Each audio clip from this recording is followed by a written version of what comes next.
Who's starting tonight, Sully? Jars. When you got to reunite with Jake Gensel at the Four Nations, just how fun was that for you, and how impressed have you been by his ability to carry over what he did in Pittsburgh to Tampa? It was great. I mean, obviously he's an elite player. I love coaching him. He's a great kid.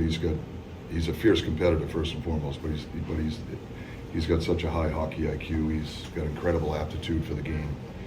You know, when you look at him, he's not imposing physically by any stretch. You know, he doesn't have blazing speed. He's just a hockey player. You know, he gets to the right spots. He's brave. He's courageous. And he's a warrior. He's a fierce competitor. He's got an uncanny way to score big goals at key times, and he did it during the Four Nations. And it doesn't surprise me what he's doing here in Tampa. He certainly did that for us in Pittsburgh. What is Ryan Shea's status tonight? Ryan will not play tonight. There's been some talk lately about increase in fighting, the popularity of it. Where do you stand on fighting being a tactic, you know, that some teams use? Well, it's always been a fabric of the game. You know, I don't know where the talks come from. I think it's always been an entertainment piece. But for me, as you know, being part of the competition itself, you know, the fighting is an aspect of the game in a lot of ways. It can make the game less violent because the players have an opportunity to police the game themselves. If you know, if rather than have the referees legislate stuff out of the game, the players have the chance to police the game.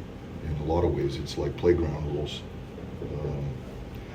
And that's what the fabric of the game has been like for years and years. And so I think from that standpoint, I think there's a place for it in the game because it does keep a certain honesty in the game that in a lot of ways makes it less violent.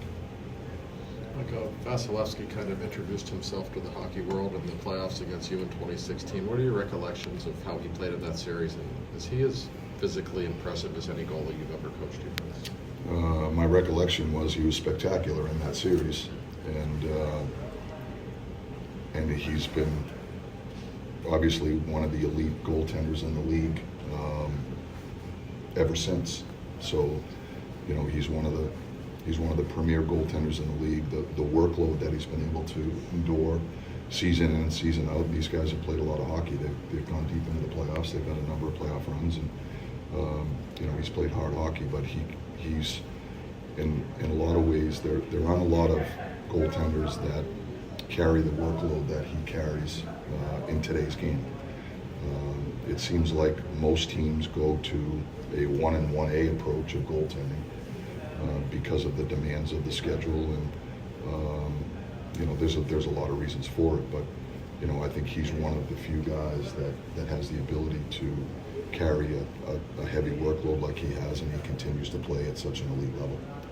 So when you talk about coaching against Nikita Kucherov, would you say he's one of the more unique players in the league, where he has the ability to almost, you know, disappear and then pop out of nowhere to create offense? Very much so.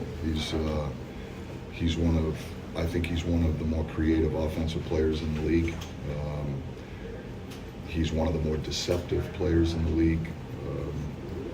I think he's elite on the power play, but he's a guy that you have to pay attention to every time he's on the ice. You know, he can you can keep him in check for you know, 50-something minutes of the game, and he has the ability to break a game open in a short span, and that's the level of talent that he has. And he's just, you know, he's one of those players, and there's a handful of them in the league that are game breakers, and I think he's one of those guys.